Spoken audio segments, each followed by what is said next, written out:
And I have spent 23 years in this parliament, and I, hand on heart, can say to you that I have fought more for vulnerable people in this place than the Labor Party could ever dream of. And particularly the person that resumes his seat, the Leader of the Opposition, who has demonstrated in the last 24 hours that you are not ready to govern, that you are a weak leader, that you are prepared to jeopardise Tasmania's future and the stability of this parliament and the projects such as Marinus, the importance of budget management, our own AFL, AFLW team and stadia infrastructure right across the state, unlocking that opportunity, and also to ensure that we continue investing in health and education and public safety. You have,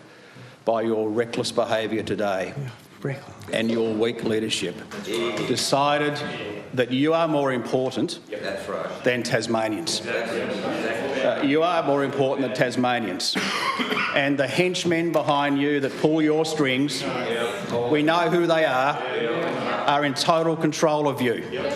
Just like the Canberra Labor Party are in control of the state division of the Labor Party. You're not only weak, but you're being controlled by others. You're being controlled by others. And the last 6 years in particular,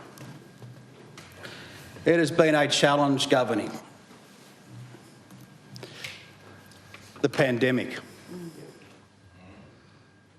the tragedy of losing 6 beautiful children, the Commission of Inquiry, all those areas where leaders have had to step up and ministers, and I remember all those things well. Difficult decisions had to be made. We had to open up our hearts and the chequebook. That's right. We had to open up our hearts and the chequebook to support Tasmanians that needed strong leaders most. That's right. Yep. And as we've navigated through all those areas, the pandemic, where we didn't know how serious COVID-19 was. For all we knew at that time, and the curves in terms of fatalities, we didn't know if we'd lose 20% of our population. And the arguments I had in this place around education and the arguments around should we close schools or should we not close schools, we were urged to close them. And as Education Minister, I said no. You know why? What drove me, that decision? Because sadly in this state, there are young, vulnerable children that are safer in schools than they are at their own homes. And that's what drove that policy decision. And working through the matters of the Commission of Inquiry. All I can say is thank goodness that leaders stepped up during those times when times were tough, and thank goodness Dean Winter and the Labor Party were not in control. Because it would be a very different state right now.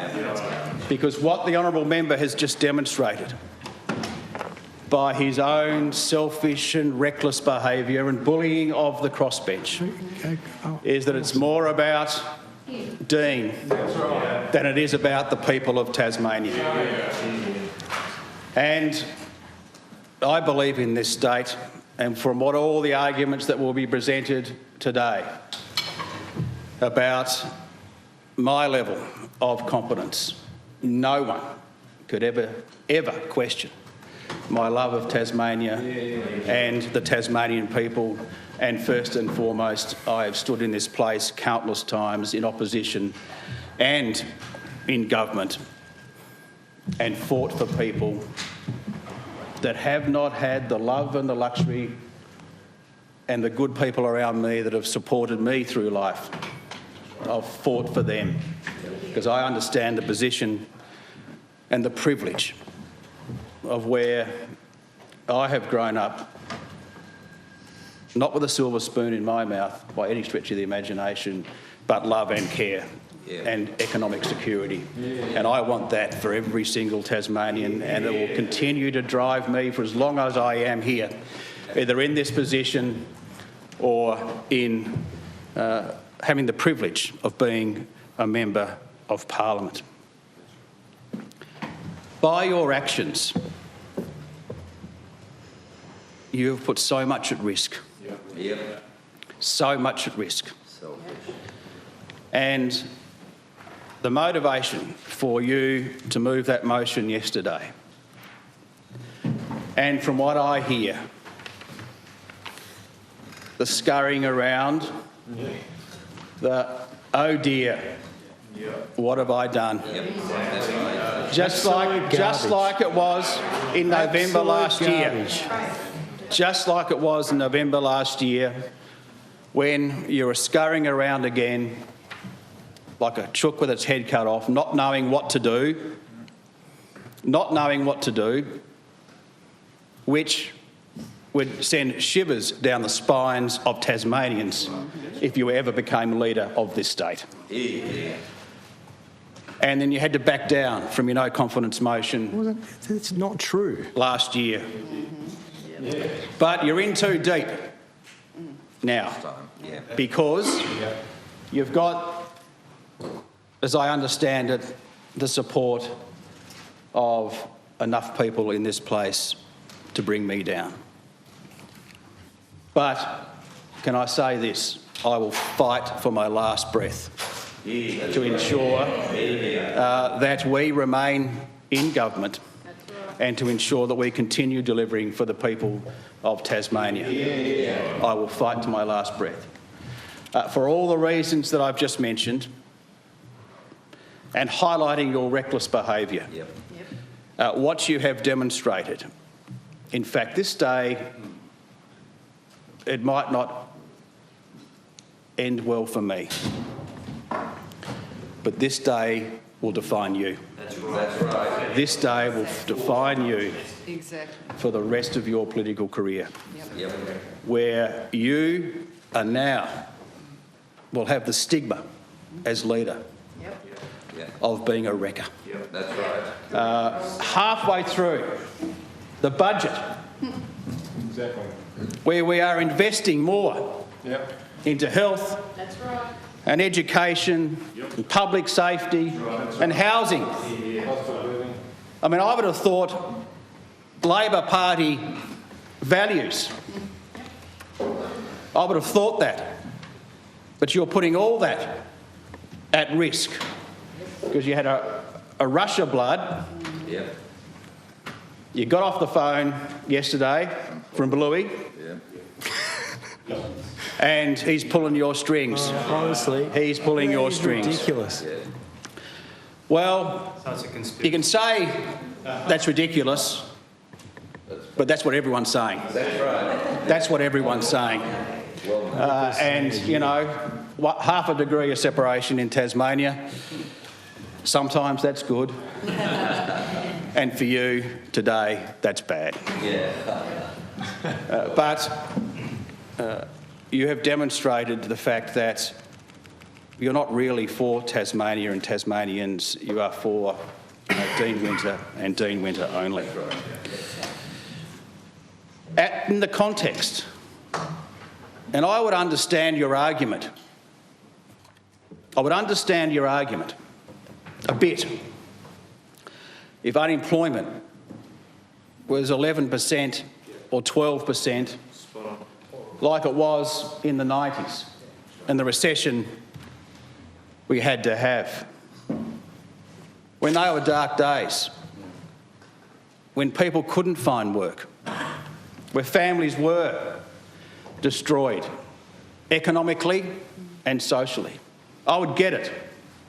But we are debating a no confidence today when unemployment is the lowest it's ever been in Tasmania. When we have a state that is almost leading the nation when it comes to economic growth. Economic growth. And yes, we've had to borrow. We've had to borrow to support Tasmanians. So Keep people what's in going to work. happen in the future then? And keep people in You work. won't be here paying for it, will you? Leader. And you've mentioned one example which I find extraordinary. And it's really defines you again as where you would leave people in Tasmania. I know you don't care about King Island because the last election, the Labor leader didn't even visit any of the islands, if my memory serves me correctly.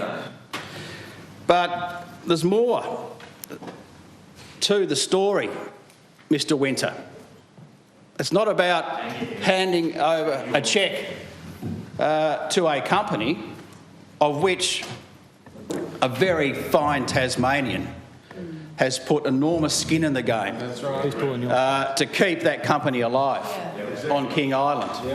And I remember campaigning on King Island back in 2001 when I announced my candidacy for this job on September the 4th, 2001. And going to King Island for the first time. They were talking about the island closure back then and how it devastated that community. And for good work and goodwill and investment, that island started working again under our watch. That's right. Under our watch. And it's been through some challenging times. But what you don't understand is when you say flippant comments about that, is that there are workers on that island. 95 workers. So why wouldn't we invest and co-invest to keep people working? To give the mine a chance. Didn't do it for AFRI. You let AFRI go down. You want to Give the mine a Leader of chance. opposition business.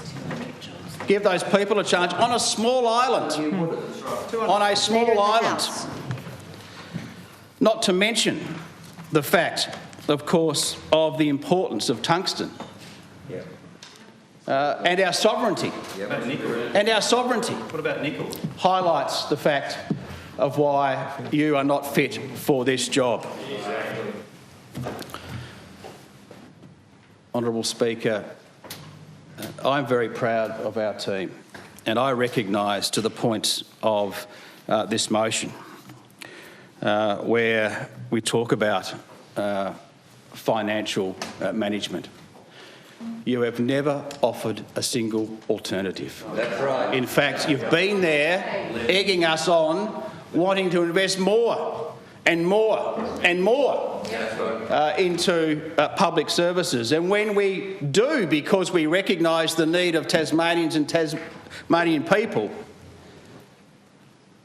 such as reaching in and supporting Tasmanians at the cost of living crisis, where people couldn't pay their power bills, notwithstanding the work of this government in ensuring we had the lowest regulated energy prices in the nation. Notwithstanding that, Tasmanians were still doing it tough. And so we reached in and supported them, not because we listened to you, but because we listened to Tasmanians and their needs. And that's why we support organisations that support vulnerable Tasmanians, why we have a food relief strategy, a food security strategy, not a strategy, but huge investment to support vulnerable people. It's why we recognise that throughout the pandemic, where elective, non-emergency elective surgery was cancelled,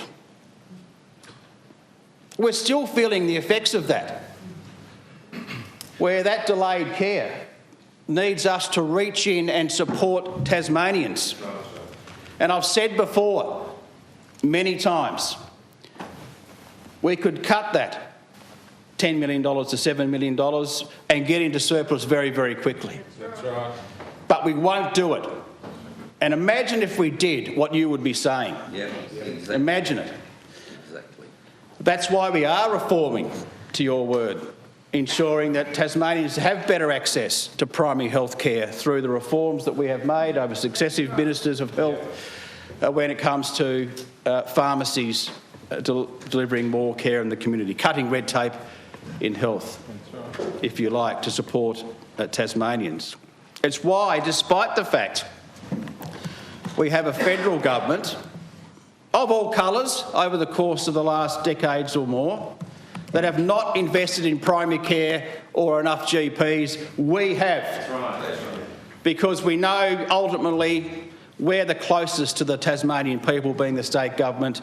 We hear it when people can't get into doctors, the insecurity that people feel when GPs close and move out of regional areas. We haven't said, that's all your problem, federal government. We've said, OK, it's your responsibility. With this state government, the state government with heart will reach in and keep those services going. And it's cost. It's cost. But it's an investment, as I see it, an investment in community. And the reason why we believe we can continue to sensibly and sustainably budget our way to surplus, for the pathway to surplus, is because we can continue to have the right settings of growing the economy, of investing in areas and enabling infrastructure, keep jobs going, invest in training, the Earthworks Academy, the Renewable Energy Training Centre, Water Trade Centre of Excellence down here, which we have built, and into education. And I recognise we have a lot of work to do when it comes to our education results. But by gee, we've given it a good job, given it a good go. We have invested enormously when it comes to investing in teachers, investing in training and investing in schools. I don't doubt that our budget would have a better bottom line if we left the classrooms for Tasmanian students as we found them when we came to government.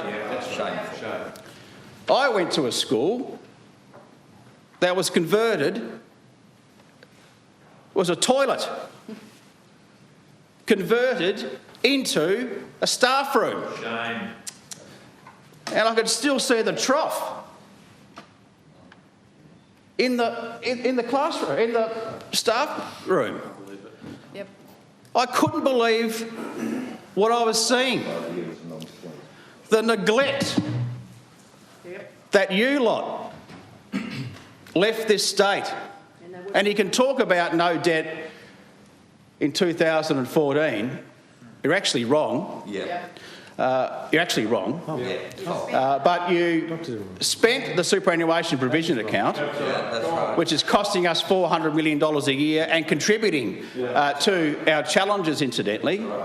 But I can't point to a single investment you've made that points to a legacy. It was. Members on my left. It was Members on my left, Dr. Broad. during those 4 years when you got rid of the superannuation provision account. That's right. Yeah, whatevered up the wall. That's what you did. I can't point to a single legacy. You wasted it. You wasted it. That's right. We had hay in the barn. You took the hay out and you burnt the barn. And that will be your legacy. But I would have thought that a Labor Party might well have reached in at that particular time and rebuilt schools. They want to close them. Not close them, Minister Petrusma. but to ensure that the classrooms were up to standard. To ensure that we had innovative education policies that engaged students, kept them in school longer. But we did all that. We did all that. We could have chosen not to rebuild schools and invest in 11 and 12 and invest in getting kids into schools earlier. We'd have a better budget bottom line. There'd be no Brighton High School, no Lagana School. Another great man. Classrooms would be still falling down around our ears. That's right. But what are we here for? We're here to support people and to grow an economy. And as I've worked and navigated our way through this parliament,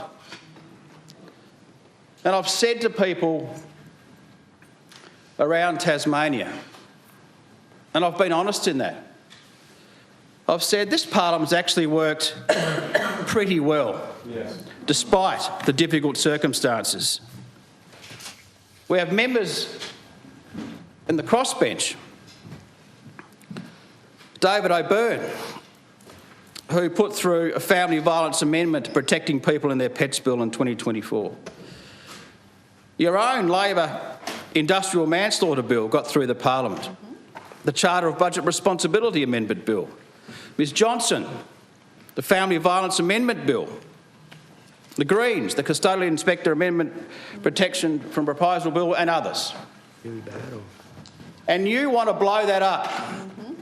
I mean, Tasmanians are looking at this parliament today, and they might not know of the successes that we've had together, where none of us have got 100% of what we want all the time, albeit we are proud of our team's agenda and the way that we keep moving on and forward. But others have had some success as well.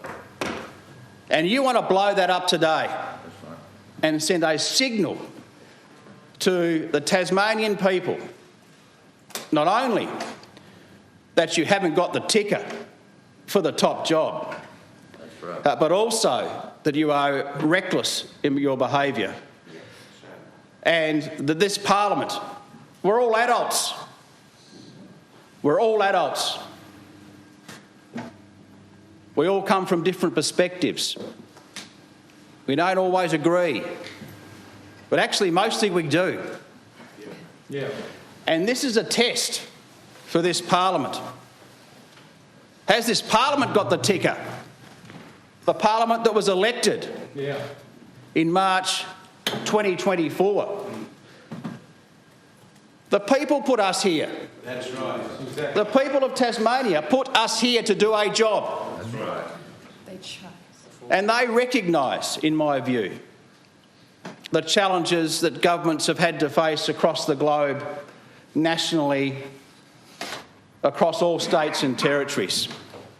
And I reckon in their heart of hearts, while they recognise, I'm sure, in areas we can do better, that we have done, under the circumstances, a fair job in addressing the areas that people are concerned about. You mentioned the spirits of Tasmania. And I've said many times and apologised for that, as I should do as a leader of a government, despite the fact of government businesses and their failures. Despite the fact we've took responsibility. We have a minister, former minister, that took responsibility. And the impact on that minister, Michael, personally. But he did the right thing. Been held accountable, and our government was held accountable. But we said we'd fix it, and we are. We said we'd fix it, and we are.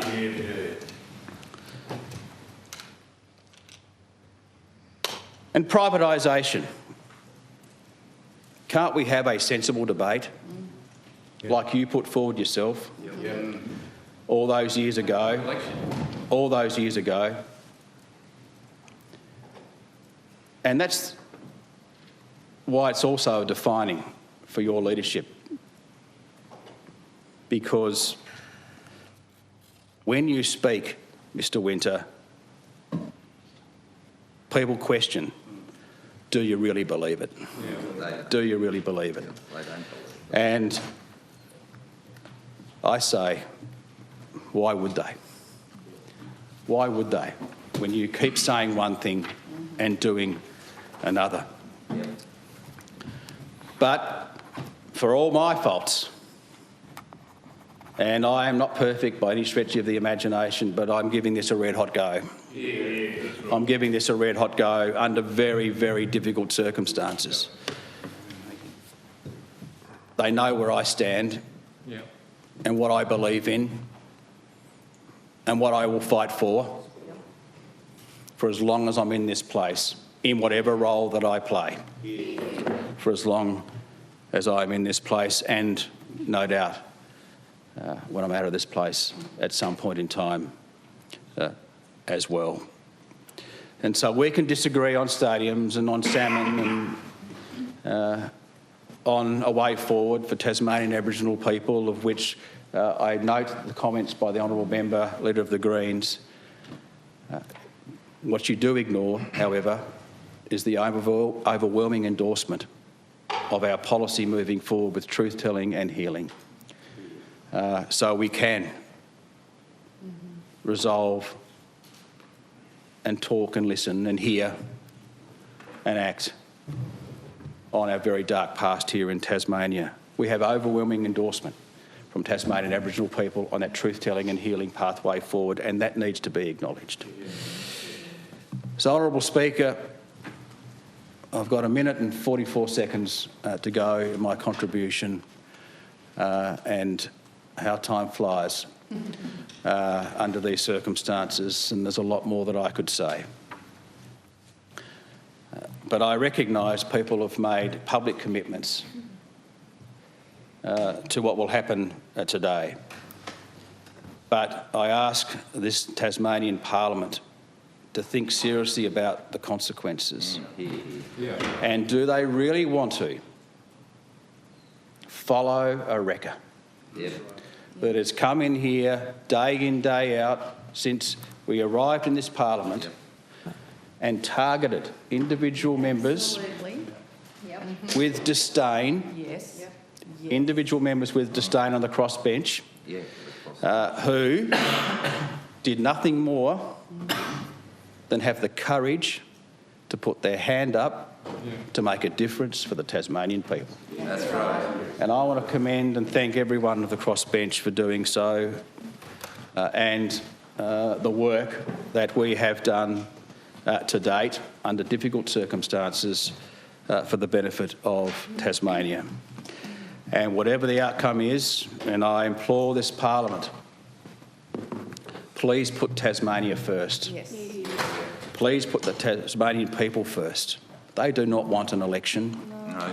Dean Winter wants an election because his time's running out. But what the Tasmanian people want is stability, is certainty, and strong leadership. Well said.